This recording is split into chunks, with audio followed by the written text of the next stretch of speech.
Para los defensores de la ciencia ficción, lo fantástico y el terror, llega hasta Ñuble un evento presagiado.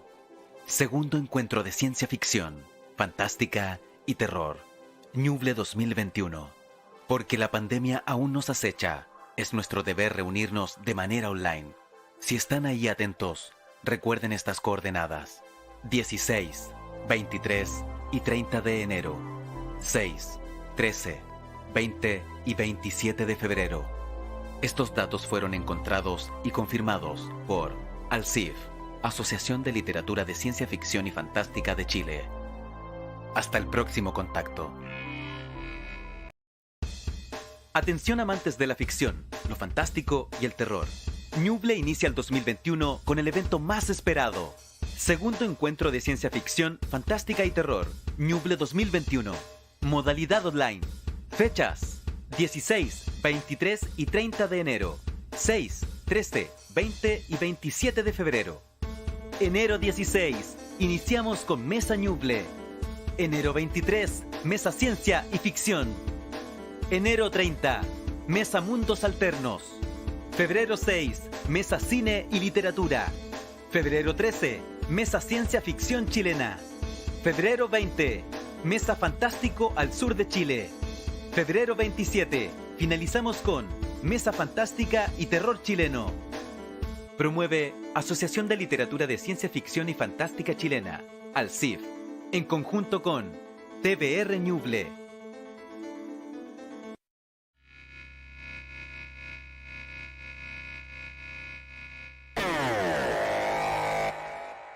En el marco del segundo encuentro de ciencia ficción, fantástica y terror, Ñuble 2021. Llamamos a toda la resistencia a estar atentos a la segunda coordenada. Enero 23. Mesa Ciencia y Ficción. Moderador: Elías Castro. Panelistas: Eva Van Kramer, Leonardo Espinosa, Luisa Avedra, Patricia Hanna y Víctor Jorquera. Reiteramos, segunda mesa, ciencia y ficción.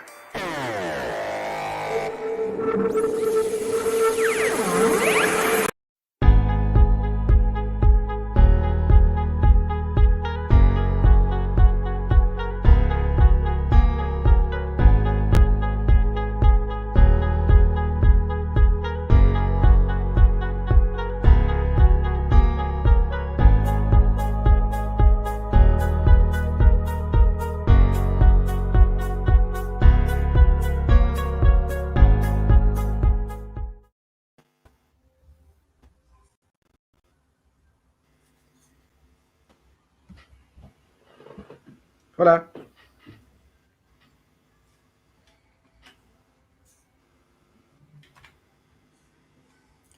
Creo que no escucho a Elías. Yo tampoco escucho a 10. No, Es un inicio cyberpunk. Hola, ¿qué tal? Ahí sí. ahí sí. Bueno, vamos de nuevo. ¿Qué tal? Hola a todos, hola a todas. Me presento, mi nombre es Elías Castro, voy a ser el moderador de esta segunda instancia en ciencia ficción. Aficionado, por supuesto, a la astronomía. Le contaba ayer a nuestros panelistas de poder moderar esta instancia, una oportunidad de aprendizaje, bien. Bienvenido a nuestros panelistas, gracias. Les voy a dar un pequeño momento para que nos podamos presentar. Voy a hacer una introducción, ¿cierto? Hoy día nos acompaña Inosa, médico de profesión, escritor, está Eva Van Kramer, química farmacéutica, también Patricia Hanna, candidata a doctorado, experta en reconstrucción del clima, Luis Saavedra, quien también es escritor de ciencia ficción, y quien les habla, bueno, ya me presenté, no, pero soy aficionado, ¿cierto? A astronomía, me encanta y espero poder aportar desde mi conocimiento. Leo, ¿cómo estás? Ah, sí, estaba con mute. Pero ahora, muy bien, muy bien. Muchas gracias, Elías, por la presentación, por estar aquí moderando esta mesa que espero que sea bien entretenida. Y bueno, contento de poder hablar de esto hoy día, que a veces quizá no lo abarcamos tan dirigidamente, que es sobre la parte científica propiamente tal dentro de la ficción, así que espero que esto esté bastante entretenido. Creo que va a ser interesante mezclar todas estas perspectivas, así que veremos qué es lo que sale. Súper. Patricia, buenas tardes. Oye, Patricia, tampoco te escuchamos. Ahí sí. Ahí sí, súper.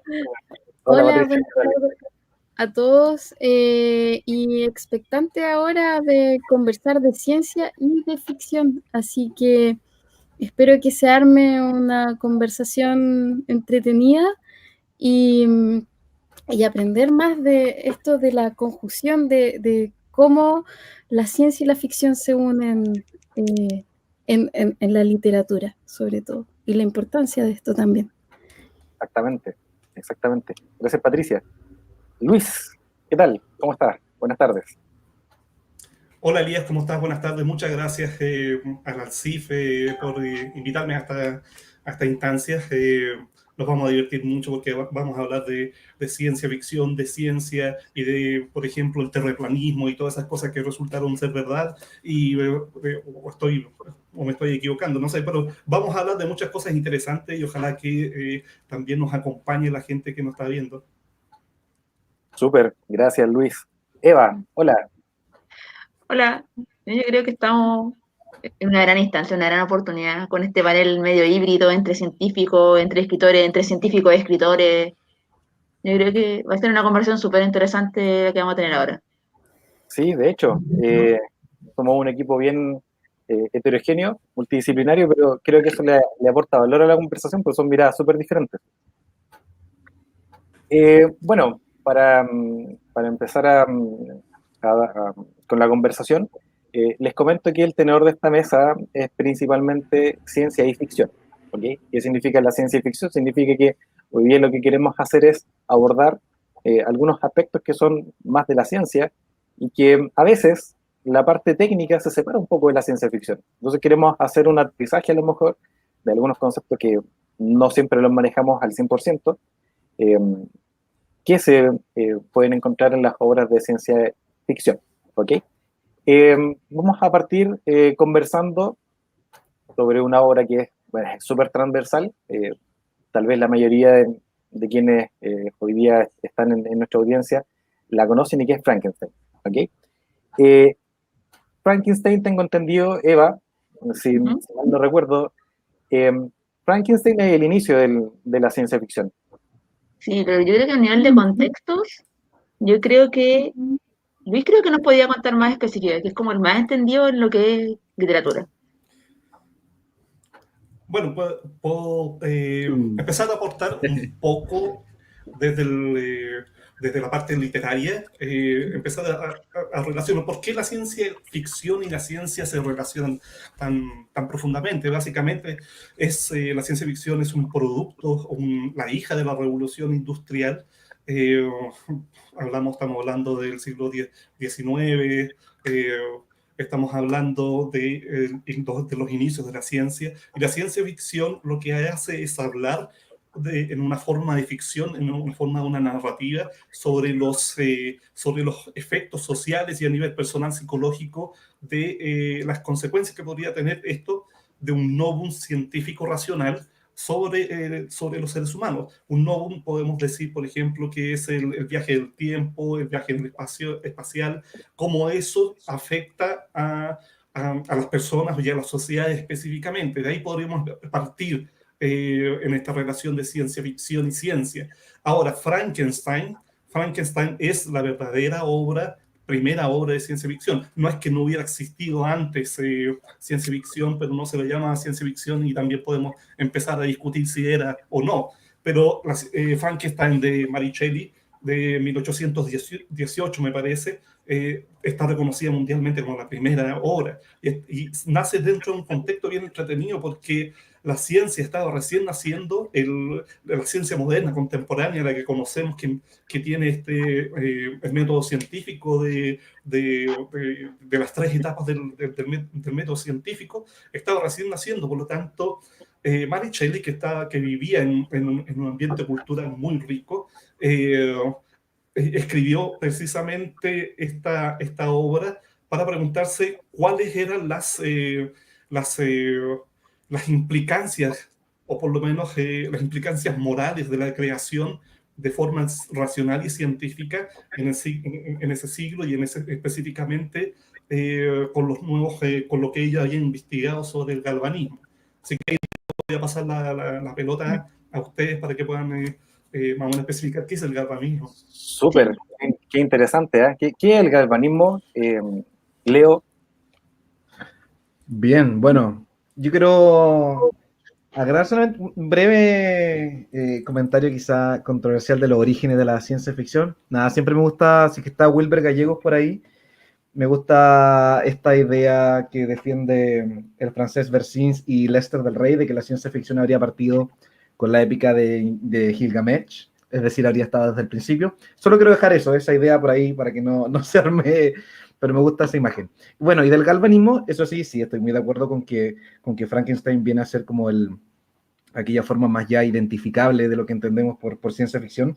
Y el galvanismo es interesante en esta obra porque el concepto original que tenía que ver, ¿no?, con la posibilidad de, mediante electricidad, generar efectos biológicos, químicos en seres orgánicos, incluso pudiendo generar vida, es lo que hoy en día podríamos establecer como la ciencia de la electrofisiología, que al final del día es más o menos eso, ¿cierto? Esa es la idea, es el concepto de que todos los organismos biológicos, a través de sus compuestos químicos o bioquímicos, ¿cierto?, tienen una relación directa con procesos eléctricos.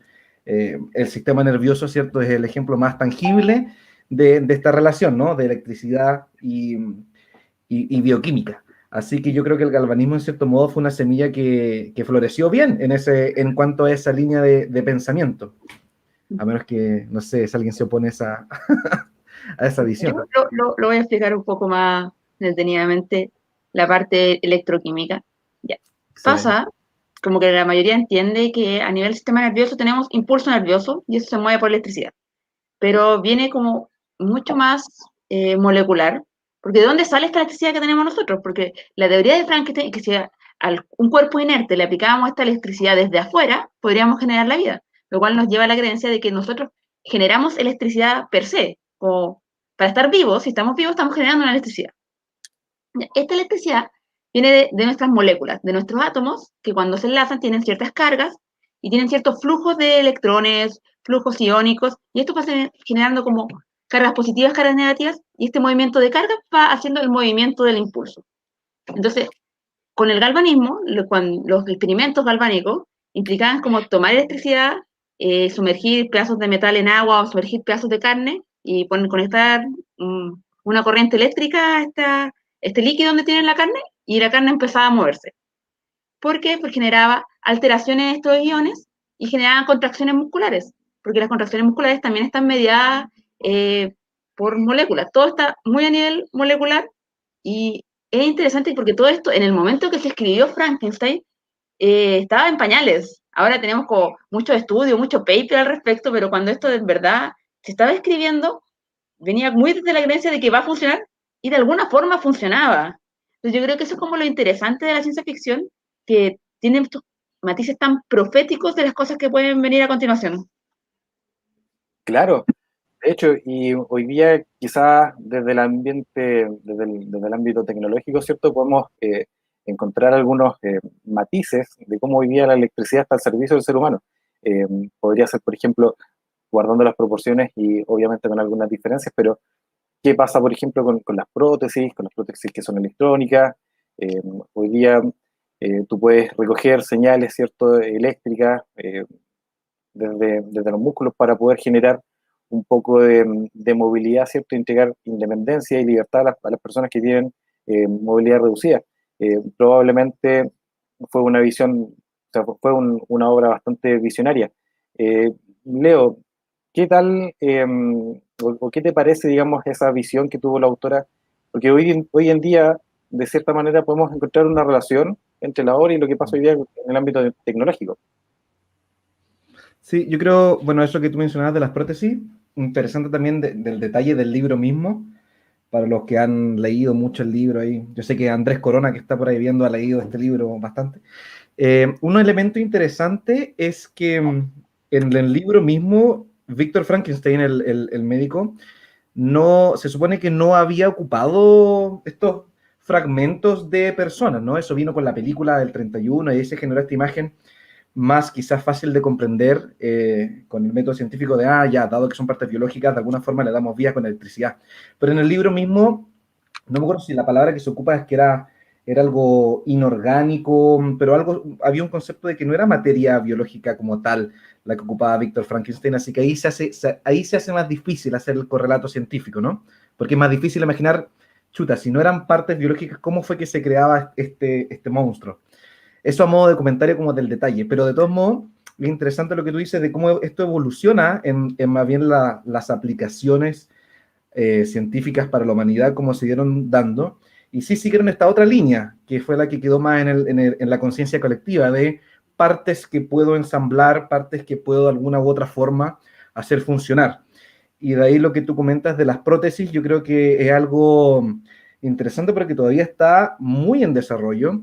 Yo sé que desde la perspectiva médica hay unos autores, por si a alguien le interesa, yo sé que está el doctor Quicken y ahí está el doctor Dumanian, si no me equivoco, que son grandes médicos, ingenieros que están desarrollando prótesis, y ahí está todo este correlato de nuestros nervios y sus impulsos nerviosos y cómo uno puede aprovechar eso para unirlo mediante este impulso nervioso, lo que es máquina, lo que es biología, ¿cierto? La máquina funcionando netamente con el impulso eléctrico y el cuerpo transformando eso a algo químico. Así que creo que así se forma ese correlato, que si bien en el libro quizá no estaba inicialmente tan explícito, al moldear estas ideas colectivas sí llega a una aplicación hoy factible y que se está viviendo. Ahí yo sé que lo ingeniero ahí también tú, Elías, para que digas tu perspectiva, pero es genial, o sea, es muy apasionante cómo a veces una obra literaria se transforma, aunque sean 100 años después o más años después, en algo tan tangible. Y ahí está, bueno, el carácter profético que comentaban. Exactamente. O inspiras, no sé si profético, quizás simplemente inspira, pero bueno, eso. Puede ser que sea un elemento muy inspirador, ¿ya? Bueno, desde mi perspectiva, creo que la ciencia ficción, lo poco que conozco, ¿cierto? Usted ya se lo había comentado, es ciertamente un elemento muy inspirador para el desarrollo de la ciencia y sobre todo la tecnología. Que hoy día, obviamente, ese es el tenor de esta reunión, ¿cierto? Cómo, digamos, se produce el avance tecnológico, ¿cierto? Y cómo a lo mejor la ciencia ficción puede apalancar de alguna manera el avance tecnológico. Patricia, ¿qué te parece esa visión? ¿Qué nos puedes contar acerca de cómo la ciencia ficción de hoy día nos impulsa, digamos, a generar desarrollo? Bueno, en general, la ciencia ficción es bastante premonitoria a lo que va a suceder. La imaginación muchas veces creo que puede más de lo que hay. Y por ejemplo, también tenemos el libro de Dune, de Herbert, ¿cierto? Que ahí hacen una analogía a lo que estaba pasando en ese momento, que ese libro se publicó en 1965, cuando estaban comenzando el movimiento de cambio climático y también del tema del uso de los combustibles fósiles, el tema de la desertificación, ¿cierto? De que va avanzando y que la Tierra puede eventualmente ser un desierto y también eso es algo muy adelantado para la época en que se escribió y que ahora lo estamos viviendo. O sea, estamos viviendo el tema de certificación, los combustibles fósiles, ya estamos viendo otras alternativas porque hace 30 años atrás, 40 años atrás, era el único combustible que usábamos para mover el mundo. Digamos, el monopolio, esta analogía al monopolio de combustibles para poder movernos de un lado hacia otro. Así que creo que además de prever tecnologías, los libros de ciencia ficción son un llamado de atención de que, oigan, ¿qué es lo que está pasando? ¿Qué es lo que están haciendo? Alto un poco, paremos, miremos, tomemos conciencia de nuestra sociedad o de nuestro medio ambiente. Exactamente. Exactamente, fíjate que, bueno, desde los años 70, ¿cierto?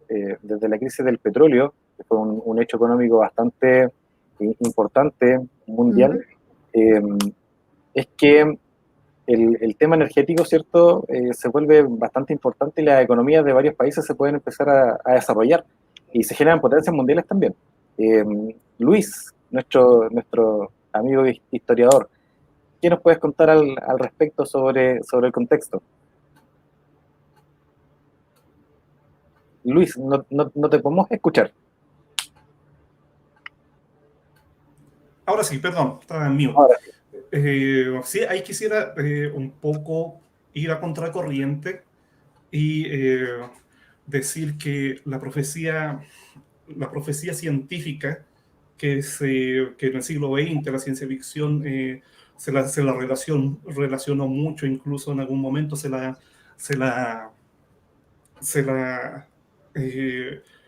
decía que era lo único rescatable. En estos momentos ya no es tan cierto, o sea, hemos avanzado tanto que los descubrimientos científicos ya nos permean y básicamente ya la ciencia ficción no tiene que depender tanto de la ciencia para establecer profecías tecnológicas o profecías científicas, sino más que nada hacer una experiencia estética de ciencia ficción. Que para mí es bueno, básicamente porque eso libera a la ciencia ficción de un yugo gigantesco de ser responsable de, por ejemplo, establecer generaciones de personas que hayan elegido o ser científicos o no. Pero al respecto, dentro de lo que es Frankenstein, quisiera rescatar una opinión que una de las personas dijo, era básicamente que todo descubrimiento científico o todo el progreso científico no podía ser progreso si no había una ética y una moral acompañándola.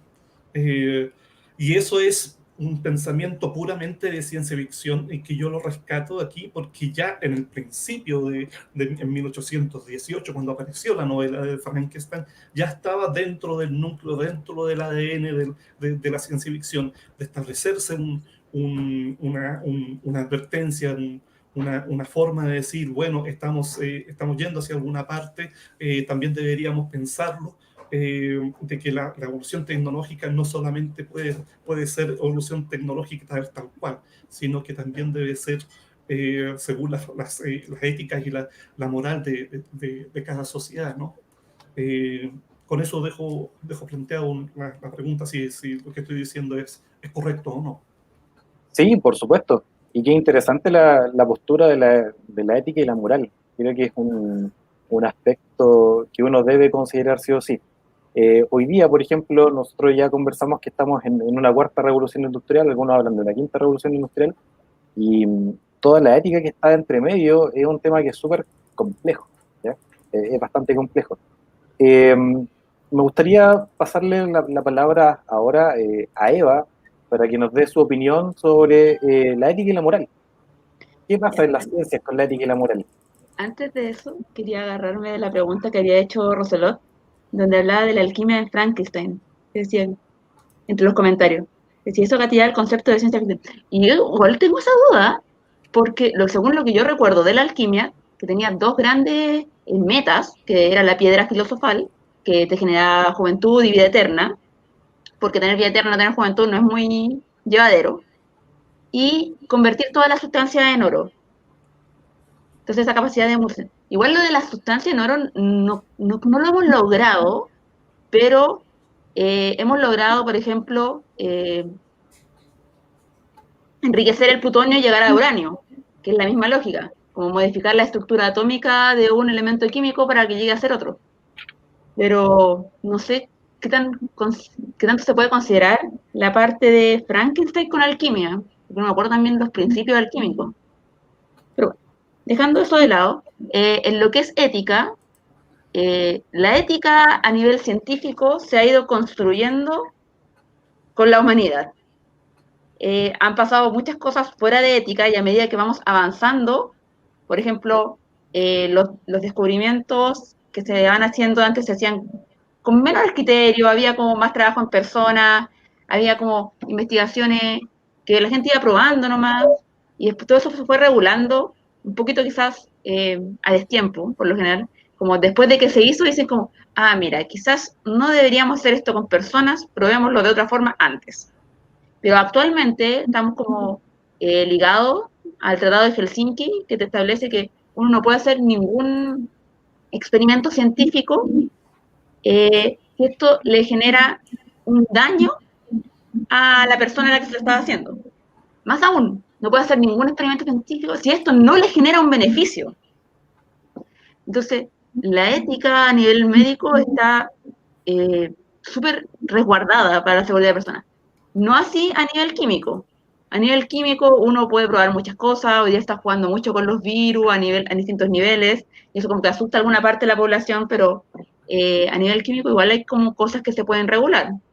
Pero sí, siempre hay una ética presente que se ha ido formando con la humanidad, ha ido creciendo con todos los avances que hemos tenido. A medida que avanza la ciencia, avanzan el límite ético. Sí, exactamente. Oye, y Patricia, ¿qué tal el concepto de ética en el campo del cambio climático? Bueno, el concepto de ética en el cambio climático está más ligado a que cuando uno presenta resultados certeros, no resultados que pueden ser alarmistas o pueden guiar hacia una conducta equivocada, como por ejemplo actualmente que hay varios escenarios de cambio climático que sean, bueno, llevamos como 20 años trabajando en las proyecciones de cambio climático, y en este momento hay varios escenarios, hay 3, 5 escenarios que se manejan, y según eso se va tomando decisiones.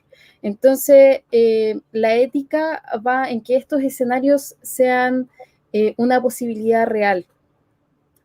No hacer escenarios que nunca van a pasar. Ahí estaría el límite de la ética en el tema de climatología, porque en este momento sí es algo social que mueve masas, mueve la sociedad y mueve las regulaciones que nosotros tenemos. Entonces ahí la ética es muy importante. Exactamente. Y bueno, otra de las cosas que hoy día también se conversa bastante es el tema de la exploración espacial. Y lleva de la mano un poco con el cambio climático, porque en el fondo nuestro planeta, ¿cierto? Si ya se vuelve inhabitable, nosotros como especie para poder sobrevivir tenemos que salir de acá, volar. Sí. ¿Ya? Entre eso hoy día sabemos que hay intentos certeros, serios y bastante avanzados en llegar a Marte. Desde esa perspectiva hoy día, bueno, se nos abre la conversación, ¿cierto? Porque viajar a Marte es un reto de ingeniería, es un reto desde la física y es un reto también desde el clima, porque en el fondo hoy día para poder habitar Marte tenemos que formar un clima, ¿cierto?, que sea apto para la vida, para que el ser humano pueda seguir desarrollándose. Patricia, ¿cómo ves, digamos, esa posibilidad? ¿Es algo real? ¿Es todavía muy utópico? ¿Es complicado? ¿Es factible? ¿No es factible? La verdad, yo no sé mucho de investigaciones que se han dado extraplanetarias, pero por lo que he podido leer, se está viendo la posibilidad, o sea, las exploraciones a Marte no son tan gratuitas, es porque también vemos la posibilidad de que en algún momento vamos a tener que salir de aquí. Ahora, yo en este momento imaginarme, a modo personal, imaginarme que podamos llegar a Marte en un futuro cercano, me parece más ligado a la ciencia ficción que algo que podamos llegar a hacer. Pero el humano en realidad ha sido capaz de hacer tantas cosas, de crear ecosistemas, sabiendo cómo interactúan distintas especies, cómo se forma el oxígeno, por ejemplo, qué necesitamos para formar oxígeno, porque no es llegar y llevar un tanque de oxígeno y ahí está, sino que hay que formar todo un ecosistema, ¿cierto? Como el que vivimos ahora. Creo que es factible, eventualmente. Con la tecnología, como va avanzando, yo creo que vamos a llegar a eso en algún momento. Perfecto. Oye, y desde el punto de vista médico, ¿cómo será vivir en Marte? ¿Qué tal? ¿La ciencia ficción nos dice algo? A ver qué puedo pensar. Sí, pero me quedé colgado por la ética. Quiero responder algo muy cortito de lo de ética. A ver. No, solamente decir que estoy muy de acuerdo con unos conceptos que dijo Luis, que aquí en los comentarios vi que también dijo tanto Andrés como Tomás Barcelona, que yo también creo que, claro, la ciencia ficción va con carácter anticipatorio, más que mera advertencia, más que mero viaje en una ética particular, es muy reflejo más bien, ¿cierto?, de lo que está ocurriendo en una sociedad determinada, que es lo que comentaron ahí. Y de ahí también, ¿cierto?, este concepto de hasta qué punto la ciencia es un elemento tan central en la ciencia ficción. Y yo creo que eso se puede ver quizá como en grandes bloques, para no expandirse tanto, pero como de ciertos momentos de este tipo de literatura. Por un lado, ¿cierto?, con Frankenstein, fines del siglo XIX, que quizá podríamos sumar a Olaf Stapledon, que estaba pensando con Sirio, que mencionamos antes, que está toda esa ética mezclada con esta cosa científica, pero aún muy romántica, ¿no? Aún muy romántica en el sentido tanto literario como científico de esa época. Y después, en la ciencia ficción más clásica, entre comillas, la que corresponde al movimiento ya más propio de Estados Unidos, desde los años 30 en adelante, ahí, probablemente por el contexto mismo fue que adquirió este carácter más premonitorio, tanto en Dune, como decían, de la climatología, porque estaba todo el boom del petróleo, así como estoy pensando en la parte ética, en todo lo que tenía que ver con lo bélico de esos momentos, como el juego de Ender, ¿no? Con ese final que te pone a preguntar hasta qué punto se pueden hacer ciertas cosas. Eso quería mencionar solamente, claro, que ese contexto ético creo que más bien parte de esa capacidad de reflexión que tiene la ciencia ficción de un momento determinado. Y volviendo a Marte, para no ser tan latero, bueno, yo creo que en general, a grandes rasgos desde el punto médico, lo primero que siempre pienso con nuestra vida fuera de esta gravedad es, por un lado, qué va a pasar con nuestra mineralización ósea, con nuestros músculos, porque ya tenemos dos grandes elementos, que son los que afectan mucho a los astronautas hoy en día, cómo mantener nuestros músculos, nuestros huesos en un ambiente ingrávido o con poca gravedad, como es Marte, que es 0.3 respecto a nuestra gravedad en este planeta, así como también nuestros globos oculares. Ese es un gran tema también médico para los astronautas. Se generan unos fenómenos de cambios de presión terribles. Y otro gran tema también, diría yo, que es el tema de los embarazos mismos, que también la placenta, la estructura tiene toda una evolución milenaria de millones de años, ¿cierto?, en este planeta. Entonces eso es lo que primero se me viene a la cabeza como médico, de lo que tendría que probablemente enfocarme si me mandaran, sería eso: ojos, músculos, huesos, y qué pasa con los embarazos. Pero yo creo que... Una duda. Tú estarías diciendo, ¿no?, que si pudiéramos llegar a Marte, ¿sí?, y hacer una colonia, ¿de todos modos no podríamos reproducirnos? Es que tengo mis dudas. Yo creo que habrían bastante... ¿No proliferaríamos como humanidad? Mira, yo creo que habría bastantes complicaciones en el proceso mismo, pero mira, lo bueno de Marte al menos es que no es una gravedad tan extrema, o sea, es un tercio. Yo creo que es algo dentro de modo que podríamos adaptar. Estoy pensando, para los huesos tenemos algunos fármacos de recaptación de calcio, ¿no? Los músculos, bueno, no sé, habría que hacer bastante ejercicio. Y de los ojos, eso igual me preocupa, el tema de cómo controlaríamos nuestro globo ocular y las presiones que son tan delicadas. Y de los embarazos, bueno, sí, yo creo que ahí entraría un juego evolutivo lento hasta que pudiéramos lograrlo, pero yo creo que en Marte lo vamos a poder hacer. Pero esos serían mis temores médicos. No sé si a alguien se le ocurre otro, pero ¿qué pensaría? Pues, dermatológicamente hablando, todo esto con respecto a mi... Ah, me acordé de eso, ya, voy a decir eso. De veras que yo me dedico a la piel. No, un gran tema en Marte, hablando es que, como bien saben muchos, en Marte no tenemos, ¿cierto?, la configuración electromagnética que tiene la Tierra para protegernos de una serie de eventos cosmológicos. Y entre eso está todo el tema de la radiación carcinogénica. Y es probable que en Marte tendríamos que también diseñar alguna forma de no estar expuestos, porque Marte no cuenta con eso que tenemos en la Tierra, ¿cierto? Que nuestra atmósfera, en palabras muy sencillas, nos salva de muchos elementos. Entonces allá, o bien tendríamos que estar en túneles subterráneos, o bien tendríamos que tener alguna especie de protección lo suficiente para protegernos, o estaríamos todos con cáncer de piel bastante rápido. Y eventualmente otro tipo de cáncer. Pero eso es uno de los grandes temas también del espacio en general, la parte carcinogénica. Ahí no sé, no se me ocurre una respuesta ahora misma, pero tendríamos que lidiar con eso. Eso a largo plazo, lo primero que les comentaba es quizá el cambio fisiológico inicial, pero a largo plazo todo lo carcinogénico extraterrestre, o sea, fuera de nuestro planeta, es complejo. Ahí justo Hernán Gallegos puso un comentario. El cáncer, Marte carece de campo electromagnético. Eso fue justo lo que dije, sí. Eso sería un gran tema. A mí me pasa como farmacéutica, que alguien tiene el micrófono prendido, ya. Me pasa como farmacéutica que pienso que probablemente la absorción de fármacos no va a ser la misma, porque los procesos metabólicos no van a funcionar igual. Por ejemplo, la absorción oral, no sé si funcionaría con una gravedad distinta. Los flujos sanguíneos, no sé qué tan... Y la distribución farmacéutica sería como súper limitada en ese aspecto, entonces no sé qué tanto podríamos funcionar en un ambiente donde no podamos usar las herramientas que hemos diseñado durante años, que son la farmacología. Tenemos que usar como mecanismos más activos, entrar quizás a trabajar con virus que pueden moverse por sí mismos y no dependen como tanto de los movimientos internos fisiológicos de cada uno. O sea, me suena complicado. De hecho, es curioso que el tema de la gravedad sea uno de los más complicados de salir del planeta. En vez de pensar si tendremos oxígeno, si podremos respirar. Bueno, los temas que uno le viene al tiro a la cabeza es la gravedad. Oye, hablando de eso, no sé si... que estoy viendo aquí también los comentarios, es para mostrarle a Andrés, que mencionó esta trilogía, a todo esto, de todo el proceso de Marte, si alguien quiere ver como terraformación, ahí puso Red Mars, pero esta es Kim Stanley Robinson, a propósito para mencionar ciencia ficción que tiene harta ciencia aplicada. Esta probablemente es la saga más completa, efectivamente, en cuanto a imaginar un Marte completamente terraformado, que es Marte Rojo, aquí tengo se lo muestra el tiro. Pero son los tres, o sea, todo el proceso hasta que Marte termina siendo unos con agua y todo el tema.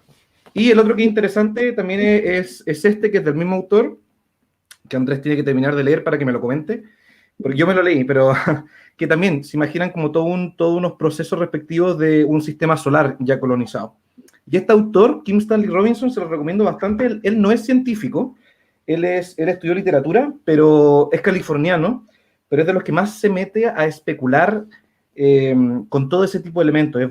Es de bastante ciencia ficción dura, como para imaginar esos elementos, así que esa es la recomendación.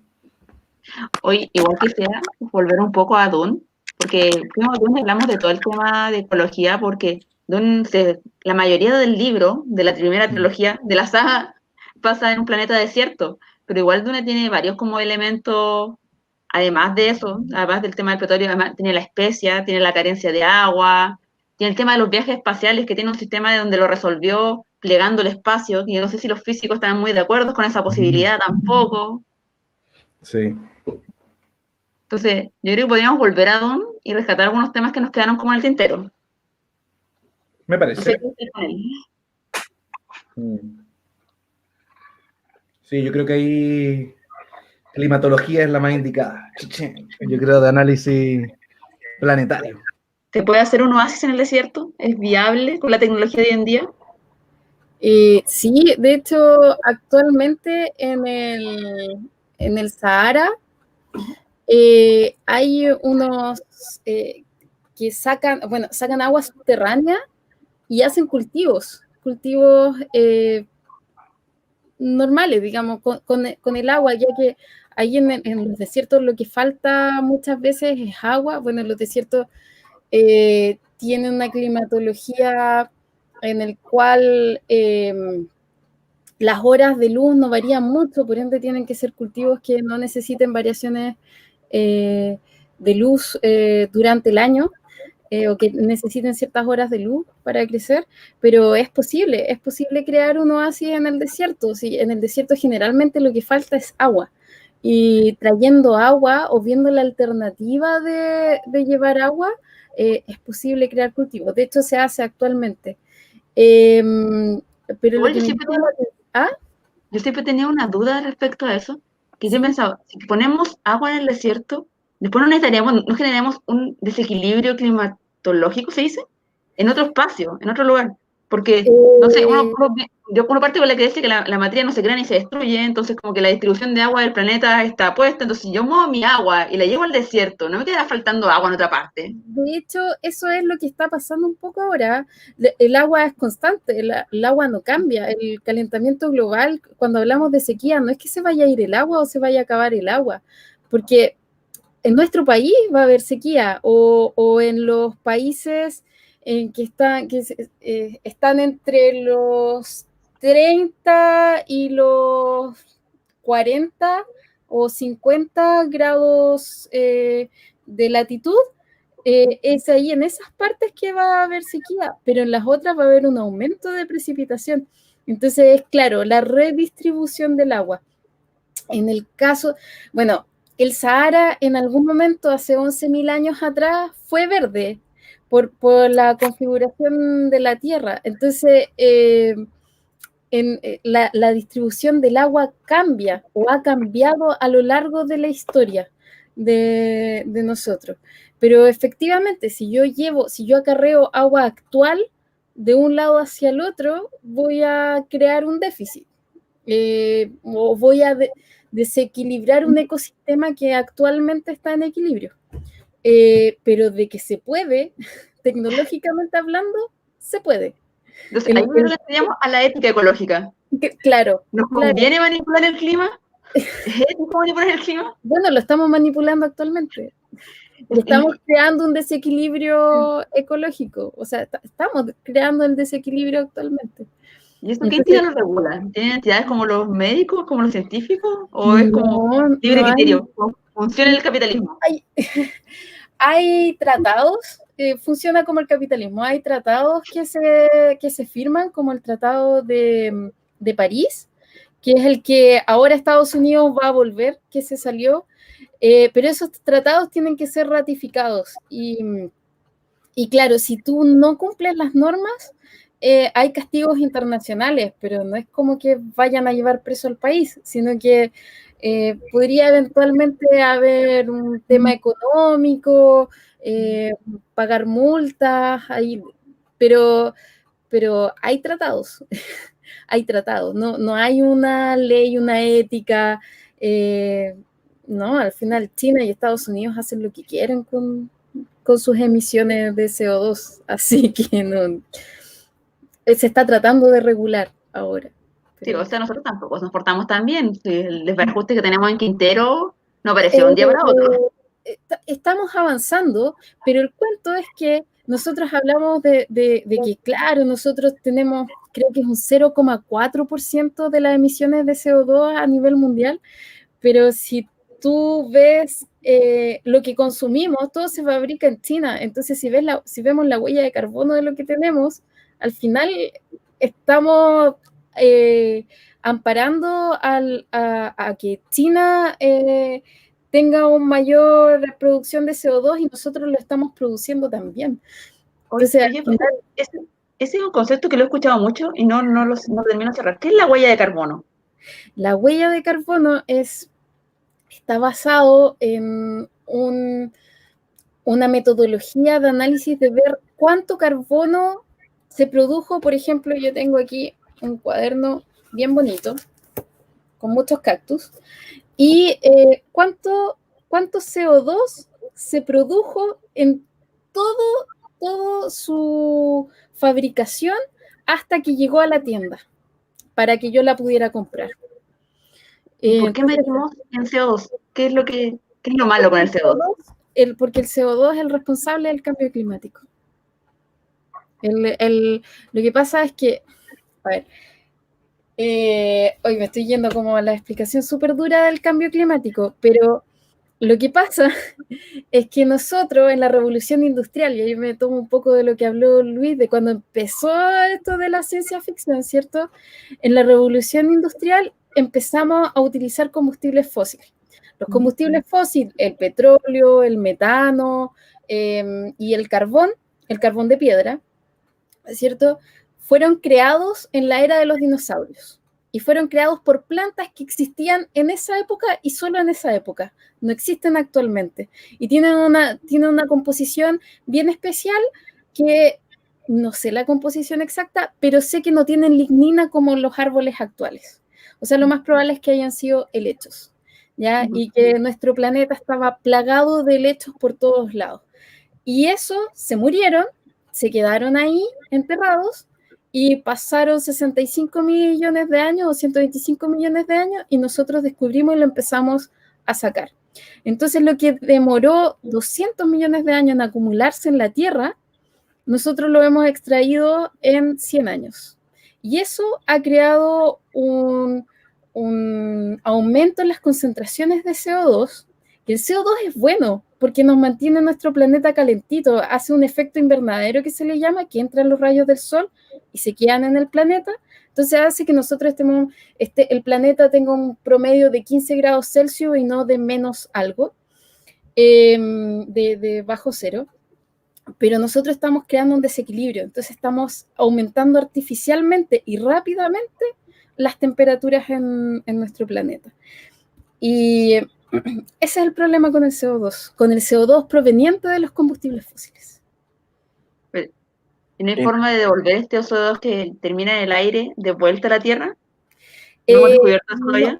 No, pero sí el océano tiene un rol fundamental. El océano es un almacenador de CO2 muy grande. Y el problema de eso es que el océano el CO2 es ácido y el océano se está acidificando. ¿Y qué es lo que pasa?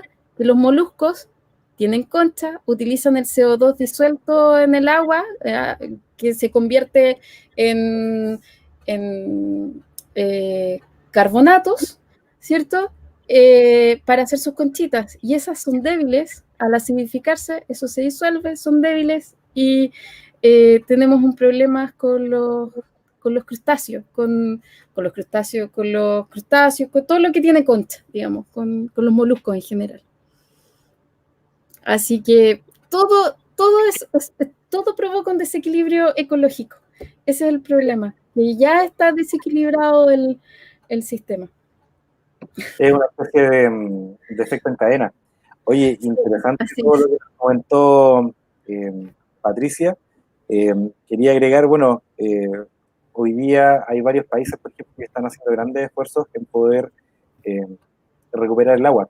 Uno de esos países, y de hecho, quizás si estoy equivocado, a lo mejor Patricia me podría corregir, pero uno de esos países que ya era delantera es Israel. Ellos tienen gran desarrollo de ingeniería para poder sacar agua de todos lados. Sacan agua de la humedad del aire, reciclan el agua, sacan de pozos, y han hecho un buen trabajo volviendo a formar masas verdes en terrenos desérticos. Uno de esos grandes esfuerzos también se apoya ahora en otro tema que es súper interesante de poder conversar, y ahora también quiero darle la palabra a Luis. Israel utiliza mucho inteligencia artificial. Bueno. ¿Qué tal la inteligencia artificial? ¿Cómo vamos con eso? ¿Qué contexto nos puedes entregar desde tu perspectiva? Bueno, les tengo buenas noticias porque básicamente es un investigador, en este momento no me acuerdo y esa es la mala noticia, anunció que para el 2029 ya podríamos tener inteligencias artificiales efectivas, no como lo que se llama ahora inteligencia artificial, que es un monito saltando, sino que básicamente que pueda pueda emular la cognitividad del cerebro humano. Y ya para el 2029 podríamos tener eso, y ahí podríamos ya empezar a decir que existe una inteligencia artificial. Y ahí, haciendo el enlace con la ciencia ficción, la inteligencia artificial ha aparecido en muchas obras. La primera obra es es de un escritor norteamericano, y el cuento se llama Un lógico llamado Joe. Desde ahí empezó a tener importancia esto de que primero la robótica y después las inteligencias que podíamos crear nosotros. Voy a utilizar, por ejemplo, la trilogía del Sprawl, que es de la primera obra de Cyberpunk, y establecer, por ejemplo, que hoy día, en este mismo momento, el mayor computador o la mayor clúster de computación tiene 200 petaflops de procesamiento, lo cual todavía no puede emular la capacidad de procesamiento del cerebro humano, no tanto en operaciones matemáticas, porque eso ya fuimos superados por mucho, sino en la cognitividad, en la capacidad de poder establecer actitudes propias y personalidades propias. Y para eso nosotros necesitamos hacer un salto tecnológico que hoy día todavía no lo podemos hacer, pero que en algunas novelas de ciencia ficción y que actualmente se conoce como la supremacía cuántica. Es decir, saltar y crear nuevos computadores y nuevos tipos de computación que ya no dependen tanto de la computación binaria del 0 y 1, sino que de diferentes estados, de muchos más estados. Y eso nosotros necesitamos investigar sobre la computación cuántica. ¿Qué es la supremacía cuántica? La supremacía cuántica es cuando un computador, en este momento, me parece que Google ya lo hizo, ya demostró la supremacía cuántica. Un computador cuántico haga una operación en alrededor de, no sé, por 2 minutos, en tanto que si tú le pasas esa misma operación a un clúster, no sé, por el mismo clúster que les digo, que me parece que es chino y de 200 petaflops, le tomaría una cantidad increíble de años, que ya serían 200.000 o 10.000 años. Con esta supremacía ya podemos empezar a hablar de que estamos saltando hacia una nueva era en la computación. En la trilogía del Sprawl de William Gibson, es muy interesante porque es la primera vez, y creo que es la única que he leído, en donde no solamente se habla de la inteligencia artificial, sino que sobre las conciencias y las éticas artificiales. En el futuro, y nosotros ya estamos hablando de inteligencias artificiales, no sé, pues aplicadas a diferentes sistemas de tránsito, sistemas de control de esto, de otro, y nos hemos acostumbrado a normalizar la terminología de inteligencia artificial, aquello que no es. Para mí las inteligencias artificiales son cuando un clúster de computación, algo que está hecho por un ser humano y que ya tiene el suficiente procesamiento, adquiere conciencia propia. Y en este caso, al adquirir una conciencia propia, adquiere también todo lo que es el paquete de lo que nosotros hemos desarrollado como humanidad dentro de los últimos 220.000 generaciones, desde que apareció Lucy hace 4 millones de años, ¿no? Y eso genera también en la ciencia ficción lo podemos ver en una gran, ¿cómo se llama? Serie de hace poco, del año pasado, que se llama Devs. Una gran pregunta: ¿serán las nuevas inteligencias artificiales una nueva raza con la cual nosotros podremos tener algún tipo de relación de paz? En la evolución, obviamente, nosotros somos los únicos como raza que podemos decir cómo evoluciona una raza, no tenemos otro parámetro. Y eso no quiere decir que, por ejemplo, las inteligencias artificiales pueden tener su propio proceso evolutivo e ir en una dirección completamente diferente, que se lancen a una asíntota que finalmente termina en una personalidad de raza que seamos incluso medios alienígenas, ¿no? hace años, por ejemplo, nosotros vimos como Google, o no, IBM generaba una gran computadora que era Deep Blue y que lo hacía ¿cómo se llama? Jugar al ajedrez con un gran maestro. En ese momento ya era un poco superior, pero ya la computadora incluso le costaba un poco. Pero hace poco, hace como unos 2 o 3 años, el mismo equipo generó una nueva versión para lo que es jugar el Go. Entonces pescaron al maestro de Go, que era coreano, y lo hicieron jugar con esta máquina, y el maestro de Go perdió todas las partidas. No hubo un momento en donde fuera superior.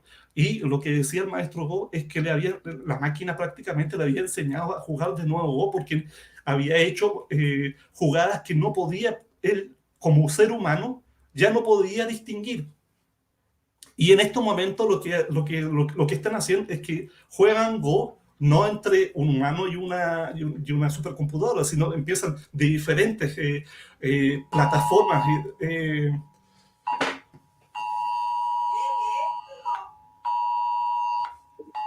¿Le está llegando algo de estos? No. Oye, ¿esto es la inteligencia artificial de Luis apurándose del mundo?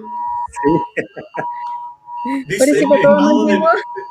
estado de evacuación. ONEMI establece abandonar zona de playa.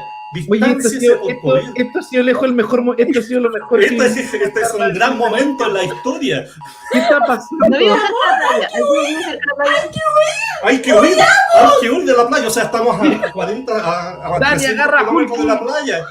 Pero Voy a salvar a discúlpenme. Hulky. Vivo al lado de las montañas, no me importa. Oye, parece que fue un error del sistema de la UNEMI. Bueno, yo estoy cerca de Mañana la rodarán playa, pero- cabezas. Bueno, esto es parte de la inteligencia artificial de la prueba y error. Y aún no Nos vamos está a retirar. ¿por ¿Por qué no hago esto hoy día justamente cuando estamos? Oh, Ah, bueno, esto creo que ha sido esto ha sido- Tomás Barcelona dice esto es que hay que arrancar. es un momentazo. Dios. momento preciso? Oye, Igual una esto señal obviamente, de que deberíamos arrancar porque estamos según yo, deberíamos considerar Bueno, esto como la singularidad en el momento en que yo creo que este fue el punto en que la inteligencia Esta fue artificial chilena la cobró singularidad. vida. Pero no es una singularidad biológica, esta es una singularidad de inteligencia artificial, donde este es el primer evento en donde se toma conciencia de una máquina, de una inteligencia artificial toma conciencia y dice: voy a cagar a estos huevones, a los seres humanos, los voy a matar de susto, a ver cómo reaccionan. A ver qué pasa.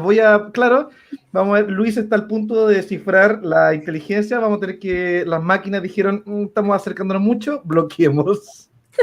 Igual yo creo que lo complicado de eso es que el ser humano es impredecible. Por ejemplo, si tú pones una alarma de tsunami, yo no me movería porque yo considero que estoy lejos de la playa. Y si, por ejemplo, tú pones una alarma de terremoto, en Argentina correrían todos, pero en Chile no se movería nadie. Exactamente. No, para nada. El ser No, humano es muy para nada. impredecible como para este tipo de Exactamente. señoras. Pero eso es interesante porque es impredecible, porque nuestra biología y nuestra evolución nunca ha sido controlada. Imagínate que las inteligencias artificiales puedan controlar su propia evolución y puedan eliminar todos estos rasgos que son código basura dentro de la personalidad del ser humano. Es una idea muy interesante de que tú poder controlar tu propia evolución. Tú poder decidir cuál es tu próximo escalón dentro de la evolución. Sí. Pero como para tener buenas elecciones de cómo quieres evolucionar, deberías estar evolucionado. Un ser involucionado quizás no tome las mejores decisiones de evolución. Paradójico. ¿Sabes? Paradójico. La inteligencia artificial, inteligencia artificial es un campo que abarca varias cosas, ¿ya? Hablemos, por ejemplo, de ciencia de datos, hablemos, por ejemplo, de machine learning, y entre esas N cosas que hay dentro de la inteligencia artificial están las redes convolucionales y las redes neuronales que en el fondo se entrenan solas. Entonces, al final es posible, y tal como decía Luis, hace algún tiempo Google programó a un mono, ¿ya?, que en el fondo aprendió a caminar solo. La única instrucción que se le dio a este mono era: tú estás en un punto A y ahora tienes que aprender a llegar al punto B, y aquí te dejo solo y aprende. Y lo hizo. Entonces, Es un Pero es que campo, hay una instrucción previa que te lleva a la evolución. por Bueno, supuesto, o quizás sea, las hay, máquinas de ciencia quieren conquistar el mundo, yo creo que está una gran instrucción previa. hay un background detrás, hay ingenieros, ¿cierto?, que programan, digamos, que sintonizan, ese es el concepto que se utiliza, que sintonizan estas redes y que en el fondo te dan ciertas herramientas para que tú puedas aprender, pero en el fondo, hoy día, la tecnología ya te permite controlar, como dice Luis, tu propia evolución. Eso pasa, digamos, en las inteligencias artificiales. Eh, Cuando estaba hablando Luis, me acordé de una película, El Hombre Bicentenario. Hoy día tiene también todo un trasfondo sobre la ética y sobre cómo hoy día, o sobre cómo nosotros podríamos pensar en cuál va a ser el rol que van a tener los robots en un futuro, ¿cierto?, no muy cercano, cuál va a ser la postura que va a tener con nosotros y cómo nosotros los vamos a poder integrar en una sociedad. ¿Qué opinan ustedes? ¿Se integrarán con nosotros? ¿Los vamos a aceptar? ¿Los vamos a rechazar? O sea, yo creo que ya tenemos a los robots integrados. Lo que pasa es que los robots que tenemos integrados no tienen forma humana. La gente dice que no están integrados porque no tienen forma humana, pero sí, están integrados, somos máquinas para todo. Estamos hablando por medio de una máquina. Hasta el cajero Yo, automático me habla. la Sí, ONEMI. Dice como que él. Yo quiero comentar una cosita de lo de inteligencia artificial, que me parece, a ver qué opinan, porque siempre, una vez discutí esto con Rodrigo Juri, que siempre, se escucha bien, ¿cierto? Sí, Sí, se escucha bien. Ah, ya que Luis desapareció, esto está cada vez más extraño. Luis No, estaba cerca del mar, él lo dijo. no, saben que yo siempre he tenido esta duda con respecto a, siento que muchas veces damos por sentado que es cosa de tiempo el que seamos capaces de replicar una inteligencia como la humana. Que esto fuera como cuánto tiempo falta, pero que eventualmente lo vamos a lograr.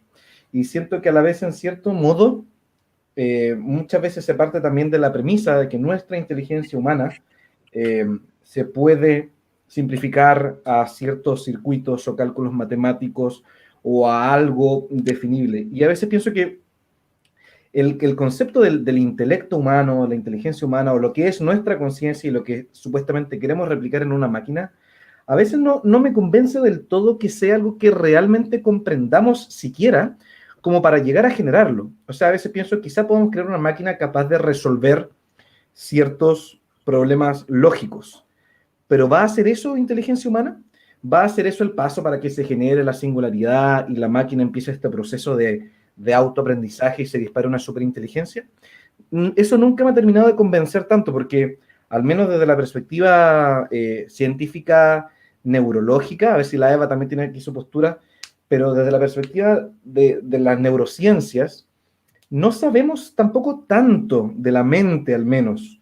La mente en cuanto a, ¿cierto?, esta parte intangible, abstracta, que generamos, ¿cierto? O sea, uno asocia la mente al cerebro, pero esa no es algo que esté 100% demostrado. O sea, uno no puede demostrar dónde ocurre neuronalmente hablando la generación de conciencia, la generación de este espacio intelectual afectivo que tenemos. Entonces yo siento que a veces simplificamos tanto esta idea de inteligencia humana y queremos replicarla, y yo realmente no sé si realmente lo podremos hacer siquiera. Quizá algo parecido, pero ya que ni siquiera sabemos dónde o cómo es que se construye esta mente humana, esa es mi postura hacia el otro espectro del que no sé. No sé si realmente somos conscientes de que la inteligencia humana no es simplemente armar un programa de computador. No sé qué opinan de eso. Siempre he tenido esa duda. Rodrigo Juria, todo esto en contraparte, yo le decía que el argumento mío era difícil que de algo material, como nuestro cerebro, se genere algo 100% inmaterial, como la mente. Pero la postura de Rodrigo que decía que, de todos modos, quizás desde algo material sí podría llegar a generarse algo inmaterial. Pero ahí no lo sé. Yo siento que esas son bifurcaciones teórico casi filosóficas. Pero no sé si qué les parece esa idea. A mí a veces eso me pone en duda. Bueno, y en la ciencia ficción muchas veces los robots, las inteligencias artificiales, son reflejos nuestros solamente. Entonces, por eso es mi duda de si realmente estamos tan cerca como creemos a veces. O sea, yo creo, en primera instancia, que la idea que siempre se ha soñado de generar un robot con la inteligencia humana es una mala idea. Yo siempre he pensado que es una mala idea porque Pero Eh, se puede realmente. el humano es impredecible, pues. Entonces lo que se busca con la máquina es que pueda ser funcional, laboral, efectivo, aumente el capitalismo, genere más actividad. Entonces en realidad la gente no quiere tener un humano máquina. Lo mismo que pasa con el acelerador de drones. También encuentro que es una mala idea, como crear un agujero negro en un espacio controlado. Eso, hay muchas formas en que pueda salir mal. Entonces, partiendo de ahí, yo creo que no es una buena idea y que en realidad no es como lo que en realidad uno quiere. Uno quiere como tener el gusto de como si pude hacer esto, pero funcionalmente no tendría mucho sentido tener un robot con inteligencia humana, particularmente porque reproducirse para los humanos es bastante más fácil y sería bastante más económico si quería alguien que tenga personalidad. Lo que quiere es un ser funcional, que pueda tomar decisiones lógicas. Y en ese aspecto no estamos tan lejos. Sin embargo, como persona que estudia más neurociencias, eh, hay cosas que son como súper específicas del cerebro, que es como el tema de la memoria. Y hay una corriente que piensa que mucho de nuestra personalidad viene desde nuestra memoria. Nosotros tomamos decisiones en base a las experiencias que hemos tenido, o si nos gustó un sabor, si no nos gustó, lo que me acerco, lo que no me acerco. Y todo lo que es memoria sí está como bien registrado en qué parte del cerebro se utiliza, cuál es la memoria a corto plazo, a largo plazo, cómo se puede alterar. El tema es que en ese aspecto que lo tenemos, y también tenemos el aspecto del lenguaje y del aprendizaje, que están como zonas como, porque en realidad todo está entrelazado y todos van funcionando de forma coordinada, pero hay como ciertos espacios donde dicen como ya, aquí son mayor actividad cuando esto pasa, que nunca es como solo una zona, sino que es coordinación. Eh, no se puede todavía establecer, sí, la impredecibilidad. Pero como digo, yo creo que esa es la parte que no queremos replicar, pero esa es precisamente la parte que no podemos replicar. Así, yo creo que Es que, es complicado. por ahí, Luis iba a decir Sí, algo. en mi humilde opinión, una vez fui a un seminario en donde sobre los avances de China y de cómo China estaba desarrollando su avance sobre el mundo.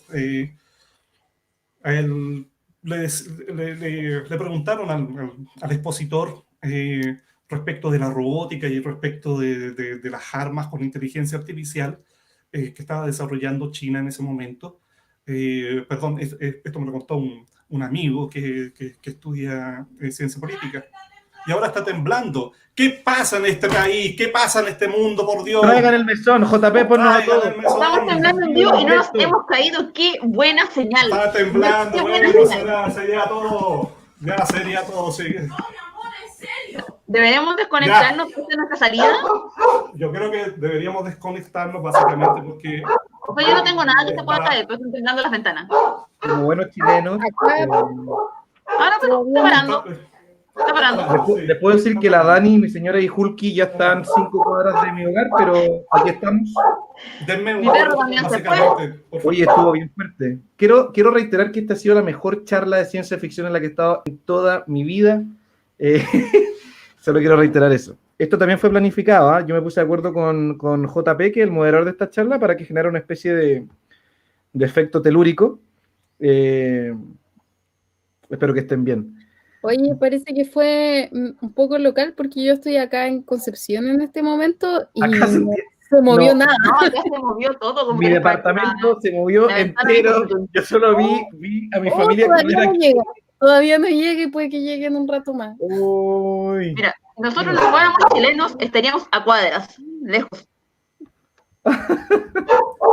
Uy, qué notable. Siempre he pensado eso, que algún día nos va a tocar un temblor a los chilenos en un lugar que no sea Chile y nos vamos a arrancar y se nos van a caer los edificios encima, por la fuerza de la costumbre. Ay, no, en Europa. Yo no quiero vivir un terremoto, Ahí se cae todo. un temblor en Europa, no. Por eso estamos tan acostumbrados que aquí tiembla un poco y no se cae nada. Mira, ni los libros se me movieron, nada. Pero hay otros países que se caen enteros. Pero ahí está el perro anunciando el movimiento. Oye, bueno, ¿están todos bien para que...? Sí, Esto estamos todos bien en los 20 millones. Básicamente esto es ciencia Bien. y ficción juntos. Le quería hacer una pregunta a la Pati, en el Sí. sentido de que el evento que gatilló la alarma parece que fue un terremoto en la Antártida. En la Antártida no tiene terremotos. ¿Cuál podría haber sido la causa, básicamente? Porque no conozco. Sí, hay una placa antártica. Los terremotos se producen por los movimientos de las placas, o los terremotos, temblores, digamos, generalmente, por los movimientos de las placas. Por ejemplo, aquí es la placa de Nazca que se va metiendo debajo de la placa sudamericana y de repente se traba porque es tierra, es terreno, digamos, con terreno, y de repente se traba, no entra, entonces se produce acumulación de energía hasta que no da más y ¡pum! Se rompe y se produce el terremoto. Y si hay una placa antártica, no me la sé de memoria, pero creo que sí. Ahora, que no haya habido un terremoto en mucho tiempo, ese es otro... Es otro tema, ¿no? Igual entre los comentarios comentan que en Chillán se nubló como eclipse. No sé si todas estas alteraciones quedan relacionadas. Antiguamente se creía que sí, en el siglo XIX y quizás hasta principios del siglo XX se creía que había una relación entre las lluvias o entre los periodos de alta precipitación y los temblores. Pero eso ha sido descartado con la ciencia. No hay relaciones entre fenómenos climatológicos y terremotos. Oye, sí, ahí yo estaba viendo lo que está Gisela, que puso lo del eclipse. Bueno, me siento como los músicos del Titanic. Sería un honor vivir el fin del mundo en una charla de ciencia ficción. Ciencia ficción, Esto de es ciencia lo ficción. que podría decirle. Creo que eso es lo que puedo decir. Sería un honor, sería un honor. Fue 7.1 el terremoto de la Antártica. No 7.1 igual. Sí, sí. Más o No, menos. mira, en la Antártica hay dos placas, que está la placa escocesa y la placa antártica. Y la placa antártica efectivamente las placas marinas son más densas que las placas terrestres. Por ende, la placa antártica se va metiendo debajo de la placa sudamericana, por lo que estoy viendo acá, y también de la placa del Pacífico. Así que eventualmente sí podría haber un terremoto, que puede que no sea tan común, pero sí. Oye, ¿cómo llegaría un terremoto así tan fuerte a sentirse acá en Santiago si fue en la Antártica sin que en el sur se sienta también muy fuerte? O a lo mejor Por en el las sur. placas, no sé, me No, imagino. fueron Claro. dos eventos diferentes. Ah, Sí, yo también creo que son dos eventos diferentes. Sí, ¿Y no se relacionan? Uno Eh, tiene que se relacionan porque yo no soy geóloga, así que no voy, no se va a arriesgar. pero se supone que el terremoto, en el del 60 hubo dos terremotos que no estaban relacionados. El 21 de mayo creo que fue en Valdivia y el 20 de mayo creo que fue en Concepción, un día antes. Ay, qué difícil creer que no están relacionados, como que el ser humano tiende a buscar la coincidencia. Entonces, como que es mucho más fácil creer que obviamente está todo relacionado. Es difícil los terremotos y es difícil el estudio de los terremotos, sí, pero... Oye, es como en Japón, que tienen estas como alarmas que alcanzan a avisar como 5 minutos antes o 1 minuto antes. Sí. Creo que eso es lo máximo que se puede alcanzar a... ¿De dónde corría en Japón? Si es una isla. Más al centro. Ándate al marco de la puerta, sí. Como cuando dicen un terremoto, ¿a dónde voy a correr? Pero si el último terremoto que tuvieron, que hubo tsunami, uno veía las imágenes del tsunami y parece que hay una parte de Japón que es plana y el agua ingresaba y no paraba. No sé, todo un tema. Acá por lo menos tenemos el cerro al lado, 20 metros arriba sobre el mar y estamos más o menos bien. O sea, igual yo estoy segura que tienen que haber libros de ciencia ficción que nos digan que la Tierra nos quiere destruir porque la estamos destruyendo. Además que hay algún referente. En este momento realmente ¿No se te viene ninguno? No estoy segura que tiene que haber. Sí, ¿De qué referente, perdón? ¿Cómo? De que la Tierra está dando a destruirnos con desastres naturales. Oye, pero si no hay referente, entonces es un buen tema para empezar. Aquí tenemos dos escritores, ¿cierto? Luis, 3. Sí. Terremotos, desastres naturales, erupciones volcánicas. Igual Chile tiene de todo. Sí, yo creo que ahí hay un libro que se llama Japón hundido, Japón hundiéndose, algo así. No estoy seguro, pero me suena. Thinking Japan se llama. Think in Japan. Sí. Me gustaría hacer referencia a dos conceptos que son también relativos a la ciencia ficción y la ciencia, que es la utilización de la ciencia ficción como herramienta educativa de formación.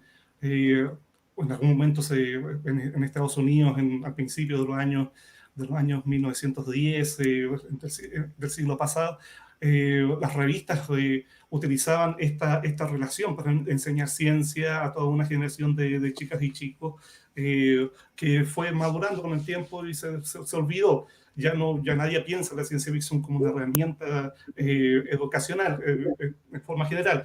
Pero, por ejemplo, hoy en día el gobierno chino encontró que el género de ciencia ficción era una gran forma de que su población se enterara de cuáles eran los eventos de todas las metodologías científicas que podían hacernos conocer el mundo. Y siempre me ha gustado decir que la ciencia y la ciencia ficción forman un círculo virtuoso en donde chicas y chicos que están en formación leen una novela de ciencia ficción y se entusiasman para hacer una elección en las disciplinas científicas más tarde, que después logran descubrimientos que son utilizados por otros autores de ciencia ficción que a su vez construyen o escriben novelas de ciencia ficción, que así, bueno, es un círculo virtuoso que siempre me ha gustado destacar entre esta relación de ciencia y ciencia ficción. Súper. Oye, chiquillos, bueno, como decía Leo, ¿cierto? Ha sido una charla llena de matices. La ONEMI adelantándose a los eventos, eso es extremadamente raro y tuvimos la fortuna de poder vivirlo en vivo. Así que para ir cerrando, me gustaría darle la palabra a cada uno de ustedes para que hagamos una conclusión, un cierre. ¿Con qué nos quedamos, chiquillos? Patricia, ¿con qué te quedas de esta charla? ¿Qué puedes concluir? Yo me quedo con que, bueno, voy a tomar un poco lo que dijo Luis, que es muy interesante esto de que la ciencia ficción puede servir para inspirar nuevos científicos. Yo creo que sí. A mí, bueno, yo soy más de películas, pero creo que en general el crear un universo alternativo y fantástico y que esté relacionado con la ciencia ayuda a esto de que, oye, yo quiero investigar más, yo quiero saber si esto se puede realmente hacer o no. Y también a crear conciencia. Creo que la ciencia ficción es una herramienta poderosa para crear conciencia sobre lo que nos puede pasar tanto a nivel social como, bueno, la ecología, digamos, o la parte ambiental es más mi especialidad, pero también como sociedad. La ciencia ficción también muchas veces hace una crítica social bastante grande a lo que se vive, a lo que vivimos a diario. Por ende, creo que es una herramienta poderosa también, además de crear futuros científicos, de crear conciencia sobre lo que es nuestra sociedad y lo que estamos haciendo actualmente. Excelente, súper. Muchas gracias. Eva.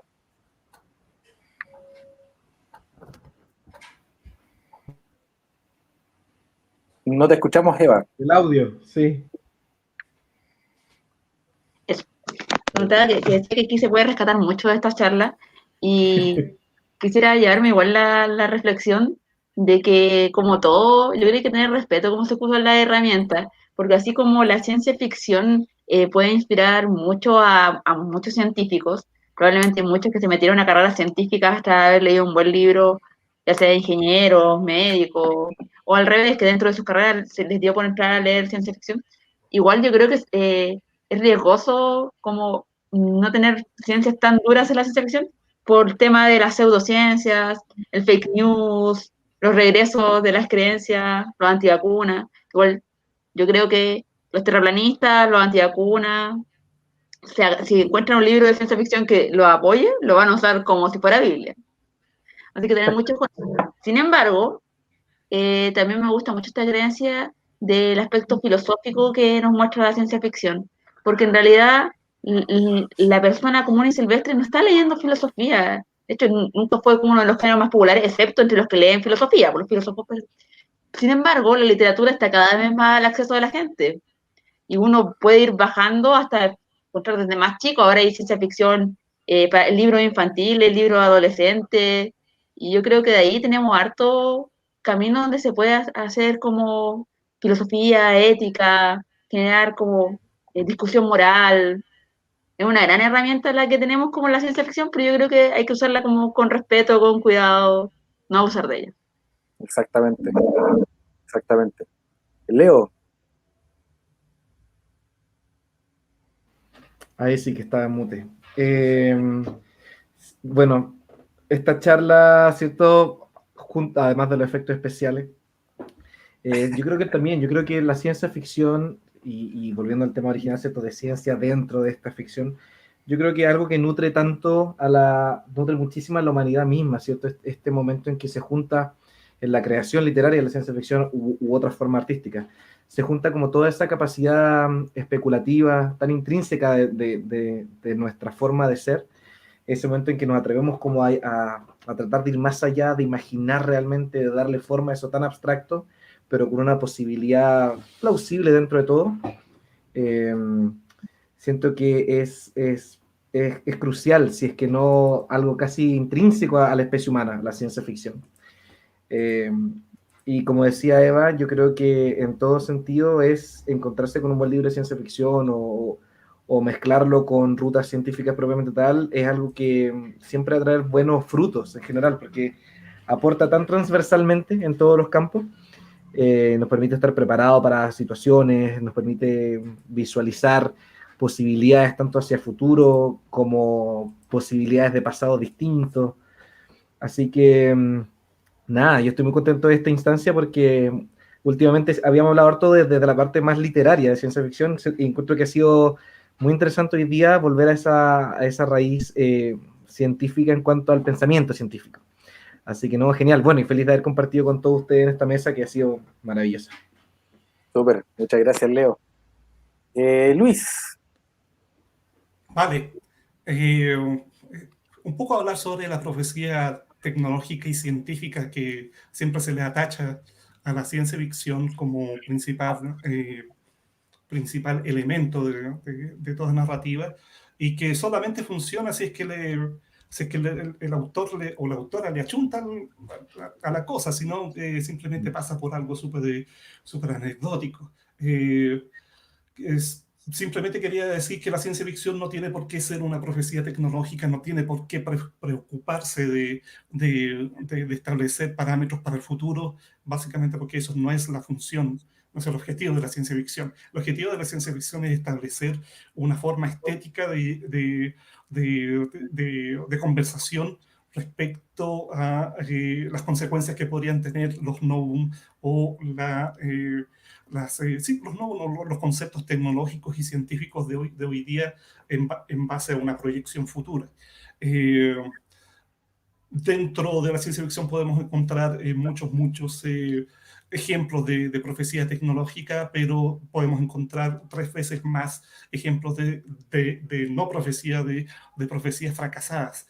Por lo tanto, sacarle este, este gran peso a la ciencia ficción me parece que es fundamental para que la narrativa ciencia ficción se siga desarrollando en una forma más sana con nosotros mismos y con las necesidades que tenemos actualmente como sociedades.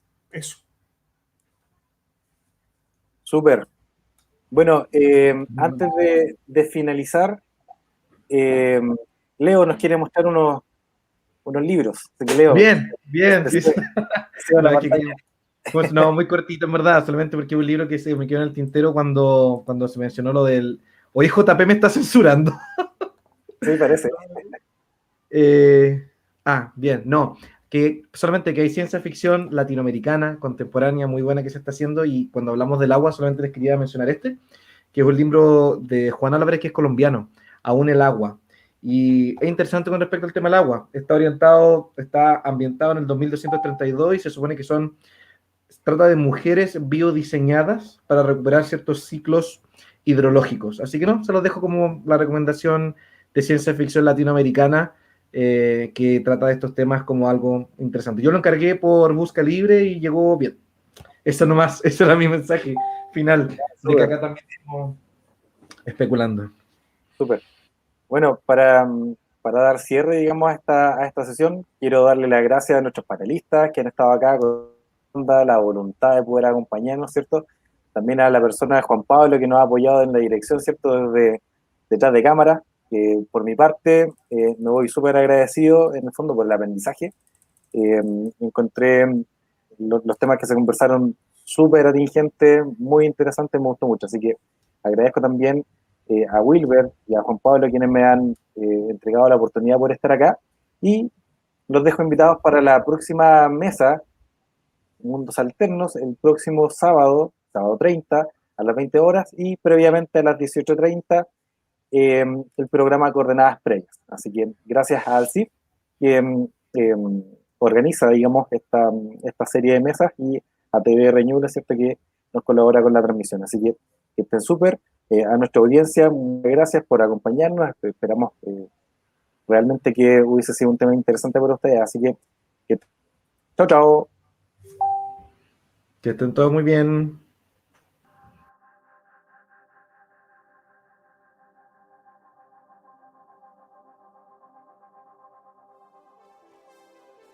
Para los defensores de la ciencia ficción, lo fantástico y el terror, llega hasta Ñuble un evento presagiado. Segundo encuentro de ciencia ficción, fantástica y terror. Ñuble 2021. Porque la pandemia aún nos acecha, es nuestro deber reunirnos de manera online. Si están ahí atentos, recuerden estas coordenadas: 16, 23 y 30 de enero, 6, 13, 20 y 27 de febrero. Estos datos fueron encontrados y confirmados por ALCIF, Asociación de Literatura de Ciencia Ficción y Fantástica de Chile. Hasta el próximo contacto. Atención amantes de la ficción, lo fantástico y el terror. Ñuble inicia el 2021 con el evento más esperado. Segundo encuentro de ciencia ficción, fantástica y terror. Ñuble 2021. Modalidad online. Fechas: 16, 23 y 30 de enero. 6, 13, 20 y 27 de febrero. Enero 16, iniciamos con Mesa Ñuble. Enero 23, Mesa Ciencia y Ficción. Enero 30, Mesa Mundos Alternos. Febrero 6, Mesa Cine y Literatura. Febrero 13, Mesa Ciencia Ficción Chilena. Febrero 20, Mesa Fantástico al Sur de Chile. Febrero 27, finalizamos con Mesa Fantástica y Terror Chileno. Promueve Asociación de Literatura de Ciencia Ficción y Fantástica Chilena, ALCIF, en conjunto con TVR Ñuble.